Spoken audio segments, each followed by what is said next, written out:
Originally, we weren't going to do a review about Indiana Jones and the Dial of Destiny, because let's face it, non-horror stuff doesn't get that much views on the channel, but on social media, the conversation that I've had with many people, and you have had with many people, is whether or not you should include the Kingdom of the Crystal Skull in your viewing habits if you haven't seen the franchise before. So we're going to get into that, and we're going to talk a little bit about this film. Welcome to another episode of the Popcorn Confessional, and this is Dave from Nerdbox, and I'm accompanied by my wife Jen, also from Nerdbox. And on this episode, we are talking about Indiana Jones and the Dial of Destiny. So fire up that Jiffy Pop and meet us in the booth.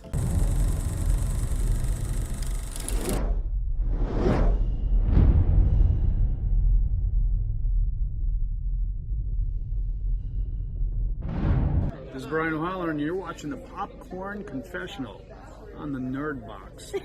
Sounds like a porn site.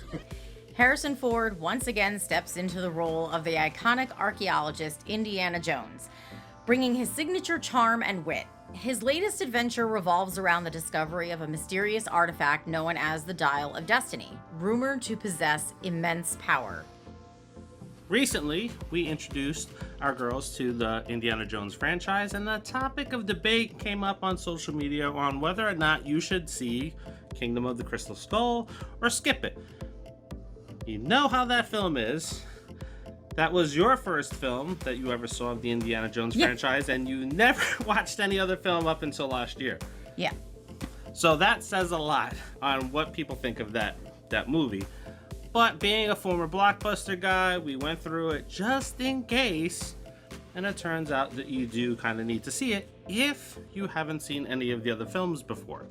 If you have, you know what happened. You don't need to go back and watch it. Mm-hmm. Well, I mean, now that was the first one that I watched, and I was confused because they reintroduced Marion, who I didn't know who that was because I hadn't seen the first one. Don't get me started. I don't know why. But so I was a little confused. And yes, if you're going to go watch this new one, especially if you have not seen any of the other movies, you need to watch all of them. And that includes Kingdom of the Crystal Skull because they do link them. It is a one and done watch, and we'll dive into that in a ranking video coming soon on the Pop 5. So go over to our community page, vote on which one is your favorite movie of the franchise, and let us know how you would rank them. But let's talk about this movie. So when I went into it, something that has not happened with any of the movies that I've recently seen that brings back old characters, I didn't get that warm and fuzzy watching a movie saying, oh my god, look at there's these characters, they're back on the screen, oh my god. I think because that's a little bit burnt out now, because everybody's doing it. The comic book movies are just suffocating everybody with, hey, let's bring everybody back live, dead, and just put them on the screen. So I didn't get that feeling, so that's off the table, so that's not going to affect my rating for this. And those first 20 minutes, wow. The de-aging process? Yeah, that was almost perfect. It was amazing. The fact that they could take Harrison Ford, who's 80, and make him look like he was back in his 40s. Yes. It was really good. 20-minute opening scene, as good as we've seen in any of the other films. It was action-packed. I was a little bit on the edge of my seat in the beginning, too, with some of the scenes of the way it played out. Yeah, and our youngest daughter spent much of that time like this. So, yeah. And I was kind of doing one of these, so, you know. Yeah, I'm amazed by how much money they put into that. It just looks great. Now, the voice is off a little bit, but, you know, just look past it. Yeah, I mean, so you have roughly a 45-year-old Indy with an 80-year-old voice. So he does sound different because obviously, as you age, your voice does change. So he doesn't sound the same as he did 35 years ago, but it still was great to hear. I mean, he still sounds like Indy. Yes, definitely does. There was a sound clip here or there of the old Indy that they snuck in there for certain parts of that. Yeah. But great opening to the film, and then we dive into essentially what is a grouchy, cranky, old Indiana Jones, and you're like, man, I would not expect him to turn into that. But it's all explained throughout the entire film. Yeah. Now And they went with it, right? He's Yes. 80 now, so they just went with it. He's like, all right, I am this old man, so this is what you're gonna get. Yeah, we're not going to dive into the spoilers on why he is that way. We're going to have a Pop 5 dedicated to that. That comes out this Monday, so go and check that out. But it makes sense. I saw a lot of the things that are easily picked out and are in the trailer is they're in a space age now. It's almost like Toy Story. You know, Woody is always the center of attention, and then here comes Buzz Lightyear. Because the space age got rid of all those... Cowboys. Yeah, essentially. Taking his glory. Mm-hmm. Poor Woody. Now, the film does, as we mentioned, it addresses the Kingdom of the Crystal Skull. I think it does it respectfully. It doesn't kind of retcon it out of there like other franchises. Like, oh yeah, you know, that was the bad one, so we're just going to ignore it. No, it addresses it. Addresses it smartly. And I thought, hey, it maybe elevates it a little bit because it doesn't make fun of that film. It treats it as a film in the franchise. You know what? I'm part of the very small minority, but I didn't hate that movie. For me, I thought it just kind of, it was fun, and then it just kind of gotten a little bit over the top. Well, the further along we went into it. Here's the thing. I think that most, actually all of the Indiana Jones films are over the top in a lot of ways, but that's what makes them so fun. So so he was swinging from vines, okay, but you believe that Indiana Jones is running down the top of a train? I mean, come on. If you're gonna believe one, you gotta believe the other. Nah. And I don't hate Shia LaBeouf. I know that He annoys me. I know he went crazy, but he's a good actor. And I liked him in all the movies I've seen him in, so I didn't hate that one. It was my least favorite of the franchise, but I didn't hate it. I would watch it again. Okay. Nothing wrong with that. Now, this film, as you would think, Indiana Jones is in his 80s, so are we going to the whole Taken, John Wick type of aspect? We have him doing these spectacular feats of stunts and all this other stuff. No, he does practical stunts, which he does himself. Yes, and he does what he can do at a man of his age.